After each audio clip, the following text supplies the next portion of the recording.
కాకినాడ జిల్లా అచ్చంపేట మండలం గొంచాల గ్రామం నుంచి భద్రాద్రి దివ్య రథోత్సవ పాదయాత్ర ప్రారంభమైంది. ఫిబ్రవరి 11వ తేదీ నాటికి వాసుదేవ గురుస్వామి ఆధ్వర్యంలో భద్రాద్రికి చేరుకుంటుందని తెలియజేశారు. ఈ సందర్భంగా దీక్ష పరులకు ఆయన మాలలు ధరింపజేశారు.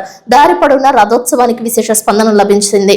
అచ్చంపేట వెంకటేశ్వర స్వామి ఆలయం నుంచి ప్రారంభమైన రథయాత్ర కొయ్యూరుకు చేరుకుంది. దారి పొడవునా వాసుదేవ గురుస్వామి చేపడుతున్న రథోత్సవానికి విశేష స్పందన లభిస్తుంది.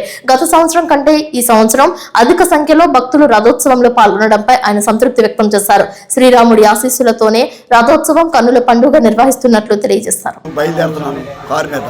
అక్కడ 89 మంది వరకు కూడా మాలాధారణ చేసుకోవడానికి అక్కడ రెడీగా ఉన్నారు. అలాగే రేపు బయలుదేరి సమయంలో ముందుగా ఒక 50 మంది వేసుకోవడానికి రెడీగా ఉన్నారు. అలాగే కుయ్యేరు గ్రామస్తులు ఆల్రెడీ నడిచొస్తున్నారు. వాళ్ళు అప్పుడే నిన్న రాత్రికి గురుపూడి వచ్చారు. వాళ్ళు రామనామం చేస్తూ మన దగ్గరికి సాయంత్రం చేరుకుంటారు.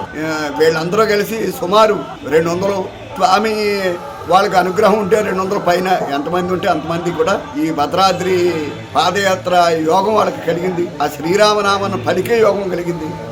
అటువంటి అదృష్టం కలిగింది. మహామంత్రాన్ని జపించే యోగం కలిగింది. సర్వ జీవరాశుల్ని ఉద్ధరింపజేసే యోగం కలిగింది వీళ్ళందరికీ కూడా. జై శ్రీరామ్, జై శ్రీరామ్, జై